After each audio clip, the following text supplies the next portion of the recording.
Someone stole packages off my porch a few months ago. 2 of them. I checked the doorbell camera, saw a blurry figure, filed a police report online, got an automatically generated case number, and that was it. Nobody came. Nobody called. As far as I know, that person is still out there, still doing it, probably to someone else's porch right now. And I remember sitting there thinking, so, this is what justice looks like now. A case number. Turns out ancient humans did not have that problem. Not because they were nicer. Because they did not have police, did not have jails, did not have case numbers, and somehow their system for dealing with thieves and bullies worked faster than mine did. Faster, and honestly, a lot scarier. Which raises a question MS cannot stop thinking about.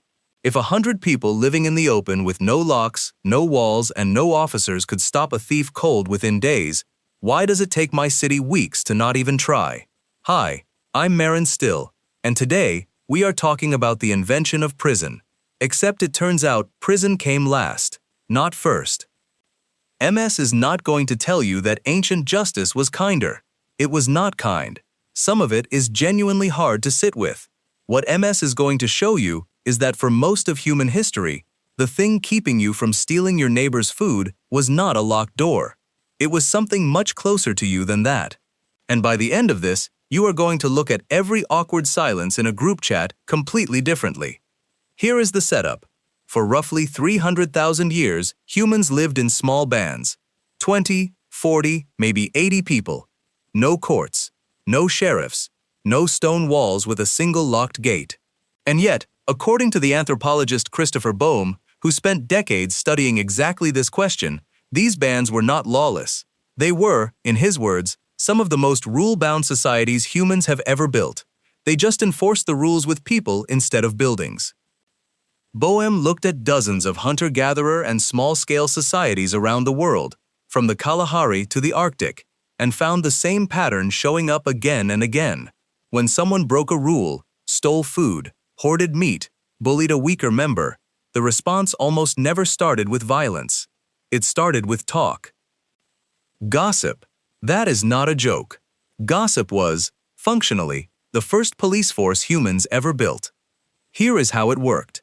Someone steals meat, or shirks their share of the hunt, or starts pushing people around. Within a day, sometimes hours, everyone in camp knows. Not because anyone made an announcement. Because that is what small groups do. They talk.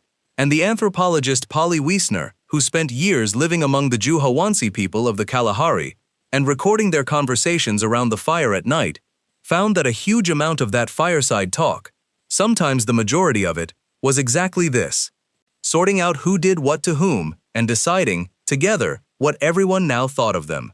Stay with me. It gets weirder. Because gossip was only step 1. If the person did not change their behavior after that, if they kept stealing, kept hoarding, kept throwing their weight around, the group moved to step 2. Public ridicule. And this part is almost uncomfortable to describe because it sounds so much like something out of a middle school cafeteria, except the stakes were your entire life. Among several documented forager societies, a known bully or thief would be openly mocked. Not behind their back, to their face, in front of the whole camp. Their bragging would be repeated back to them in an exaggerated, humiliating voice. Their contribution to the hunt would be publicly and loudly minimized, even if it was not actually that small, specifically to cut them down. Boehm calls this a leveling mechanism. Its entire job is to make sure nobody in an egalitarian band gets too big for the group to control. And here is the detail that got MS, genuinely, sitting up straight. This ridicule was not random cruelty. It was calculated. Bands would deliberately undercut a skilled hunter's ego right after a great kill, specifically so he would not start thinking he deserved more meat, more status, or more say than everyone else. The insult was not really about him. It was maintenance. Preventive maintenance on the entire social structure. If ridicule did not work, if the person kept offending, the group escalated again. Shunning. Simple, quiet, and by every account terrifying. People stop talking to you. Stop sharing food with you. Stop making eye contact. In a species that survived for 300,000 years specifically because we cooperate, being made socially invisible was not an inconvenience. It was closer to a death sentence in slow motion. because in a small band, isolation meant no one covers for you when you are sick, no one shares meat when your hunt fails, no one warns you when there is danger nearby. And if that still did not work, there was one more step: exile. Physically removed from the group and left to survive completely alone in territory that very likely had large predators, unpredictable weather, and no safety net whatsoever. Multiple ethnographic records, including some poem compiled from societies as different as Inuit communities in the Arctic and Aboriginal groups in Australia, describe exile as understood by everyone involved to be roughly equivalent to execution. Not officially, just functionally. Most people did not come back from it. And then, only then, as the absolute last resort, after gossip failed, ridicule failed, shunning failed, and exile either was not possible or the person somehow returned and kept offending, some bands did something MS was honestly not expecting to find documented this clearly. They killed the offender, together, not one executioner, the whole group or a portion of it, participating collectively, specifically so that no single person carried the blame or the risk of revenge from the dead man's relatives.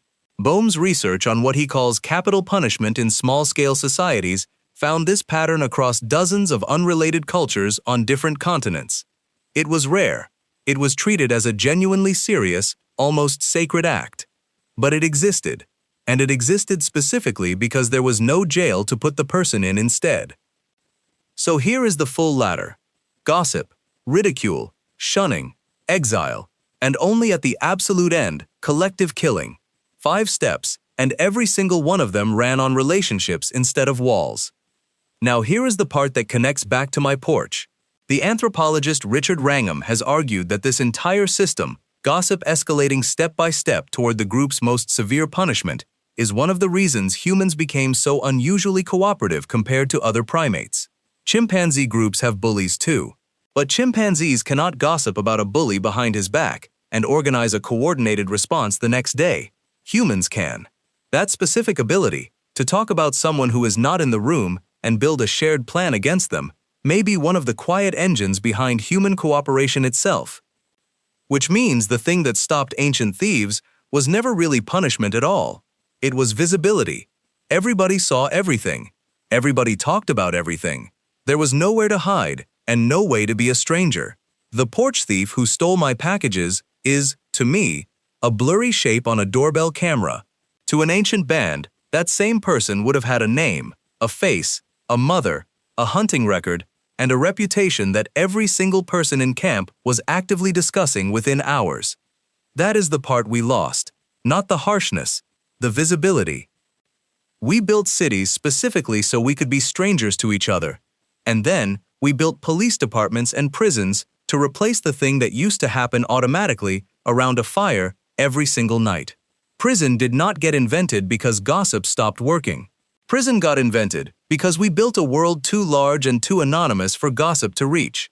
So the next time someone wrongs you and it feels like absolutely nothing happens, no consequence, no case number that leads anywhere, remember that for 300,000 years, that was never actually the system. The system was that everyone knew, everyone talked, and the punishment was never really the exile, or the ridicule, or even the killing. The punishment, from the very first offense, was simply being seen. Hi, I'm Marin Still, and now, you can never unknow this.